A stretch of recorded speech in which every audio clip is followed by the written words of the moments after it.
Mahigit sa 1.5 milyon pesos na halaga ng ipinagbabawal na droga o hinihinalang shabu ang nakumpiska ng Drug Enforcement Unit ng Southern Police District sa sinagawang drug bypass operation sa barangay Maharlika, Taguig City.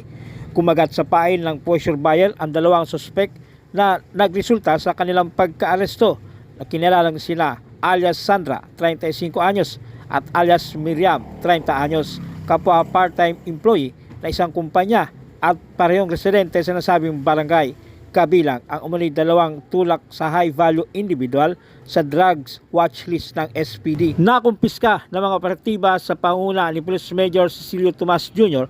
ang mahigit sa 225 grams ng hinihinalang shabu na may market value na umaabot sa 1,530,000 pesos. Nakumpiska rin sa mga suspek ang bypass money, isang sling bag at cellular phone. Ang dalawang suspek ay kinasuhan ng paglabag sa Section 5 at Section 11 ng RA 9165 o paglabag sa Comprehensive Dangerous Drugs Act of 2002. Ito ay bilang barangay opisyal, kami ay pumirma dito na itong ano na ito, andyan yan, ha? So, walang kinalaman ng barangay dito, ha? Ikaw, Sandra Manipal at Miriam Butukan ay naaresto namin sa salang Section 5 and 26 RA 9165 o pagbebenta ng iligal na droga. Kaya may karapatang manahimik, ano man ang inyong sabihin ay pwedeng gamitin pabor o laban sa inyo sa korte. Pwede kayong kumuha ng sarili nyong abogado, kung wala ay bibigyan kayo ng gobyerno ng isa.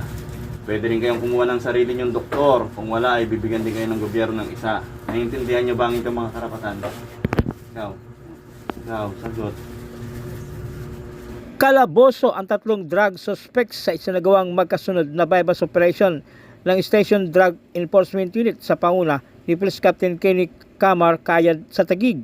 Ayon sa Taguig City Police, unang naaresto ang isang alias Toto, 44 anyos at tulak umano ng droga bandang alas 8:50 ng umaga sa Barangay Central Signal, Taguig. 6.2 grams ng hinihinalang shabu, isang unit ng caliber 38 na may kargang 4 na bala at sling bag ang nakumpiska sa unang naarestong drug suspect. Michael Abasilia Alfaro, kami ang Station Drug Enforcement Unit ng Taguig City Police Station. Ikaw ay aming inaaresto sa pag-iingat ng illegal na droga at illegal na baril. Ikaw ay may karapatang manahimik o magsawalang tubo. Ano man ang sasabihin mo ay pwedeng gamitin pabor laban sa iyo. Ikaw ay may karapatan din kumuha ng sarili mong doktor at magpakonsulta sa gusto mo ng ospital. Kung wala ka namang kakayanan, ipagkakalooban ka ng gobyerno. Ikaw din na may kakayanan na pumili ng sarili mong abogado na gusto. At kung wala ka namang kakayanan, ay pagkakalooban ka ng gobyerno. Naintindihan mo ba lahat ng karapatan mo?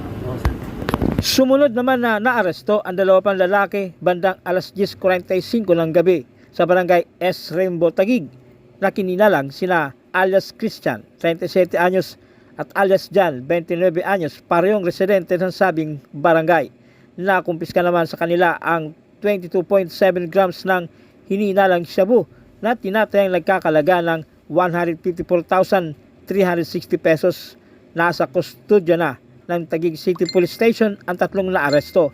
Naharap ang mga ito sa kasong paglabag sa Republic Act 9165 o Comprehensive Dangerous Drugs Act of 2002.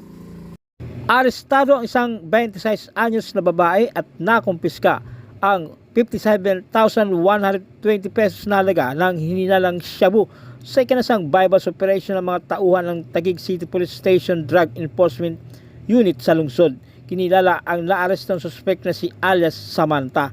Ayon sa report, nakumpiska sa suspect ang tinatayang 8.4 grams ng umano'y shabu, bypass money at coin purse.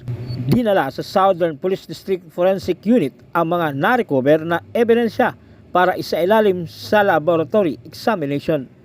Ito Samantha San Diego Balingit ay minaresto sa paglabag sa Republic Act 9165. Kung may karapatan manahimik o magsawalang kibo, ano may sabihin ay maaaring gamitin pabor o laban sa iyo sa ating hukuman. Kung may karapatan na kumuha sa sarili mong abogado na yung pili upang ipagtanggol. Kung ikaw lang kakayanan, ikaw pagkakaluban natin pamahalaan. O din may karapatan na kumuha ng sarili mong doktor o kung ikaw magpasuri. Kung kalanula ka kaya na kumuha ng sarili mong doktor, ito ay pagkakalob sa iyo ng ating pamahalaan. Naintindihan mo yung karapatan? Ngayon lang ako sa